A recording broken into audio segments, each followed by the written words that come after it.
সর্বশেষ প্রাপ্ত খবর নিয়ে আয়নায় এক ঝলক। সারা দেশে ত্রয়োদশ জাতীয় সংসদ নির্বাচন ঘিরে উচ্ছ্বাসের জোয়ার বইছে বলে জানিয়েছেন প্রধান উপদেষ্টা প্রেস সচিব শফিকুল আলম।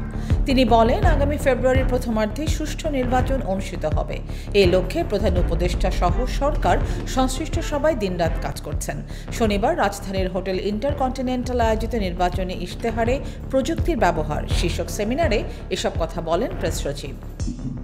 এমন কোনো পলিটিক্যাল সেটেলমেন্ট করা যাতে আমাদের যেই গ্রুপই থাকুক না কেন, সে এক্সট্রিম রাইট হোক আর এক্সট্রিম লেফট হোক, যেই হোক, সেই জন্য ডেমোক্রেসির প্রতি ফেথফুল থাকে। বিএনপি ক্ষমতায় গেলে 18 মাসে 1 কোটি মানুষের কর্মসংস্থানের ব্যবস্থা করবে বলে জানিয়েছেন দলটির স্থায়ী কমিটির সদস্য আমির খসরু মাহমুদ চৌধুরী। শনিবার দুপুরে রাজধানীর হোটেল ইন্টারকন্টিনেন্টালে অনুষ্ঠিত নির্বাচনী ইশতেহারের প্রযুক্তির ব্যবহার শীর্ষক সেমিনারে তিনি একথা জানান। এই জন্য কি আমরা কি শেখ হাসিনাকে বিদায় করেছি? আবার সাংঘর্ষিক রাজনীতির দিকে দেশের মানুষকে নিয়ে যাওয়ার জন্য। দীর্ঘ প্রতীক্ষার পর টিটিপাড়া আন্ডারপাস সব ধরনের যানবাহন চলাচলের জন্য খুলে দেওয়া হয়েছে।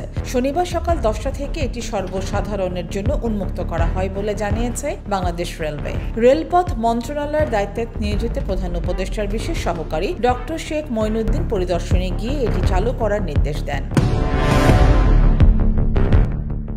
ইস্তাম্বুলে পাকিস্তান ও আফগানিস্তানের শান্তি সংলাপ ভেস্তে গেছে। কোনো প্রকার চুক্তি বা লিখিত সমঝোতা ছাড়াই শেষ হয়ে গেছে সংলাপ। পাকিস্তানের প্রতিরক্ষা মন্ত্রী খাজা মোহাম্মদ আসিফ পাকিস্তানি সংবাদ মাধ্যম জিও নিউজকে দেওয়া এক সাক্ষাৎকারে এই তথ্য জানিয়েছেন। পুরো ব্যাপারটিকে অচলাবস্থা বলেও উল্লেখ করেছেন তিনি।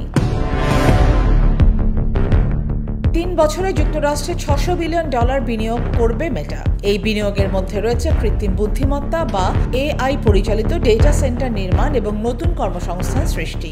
মেটার প্রধান নির্বাহী কর্মকর্তা মার্ক জুকারবার্গ সম্প্রতি হোয়াইট হাউসে মার্কিন প্রেসিডেন্টের সঙ্গে এক ডিনারে জানিয়েছেন, মেটা যুক্তরাষ্ট্রে অন্তত $600 বিলিয়ন বিনিয়োগ করতে যাচ্ছে। এটি একটি কৌশলগত পদক্ষেপ যাতে ভবিষ্যতের চাহিদা মেটাতে সম্পূর্ণ প্রস্তুত থাকা সম্ভব হয়।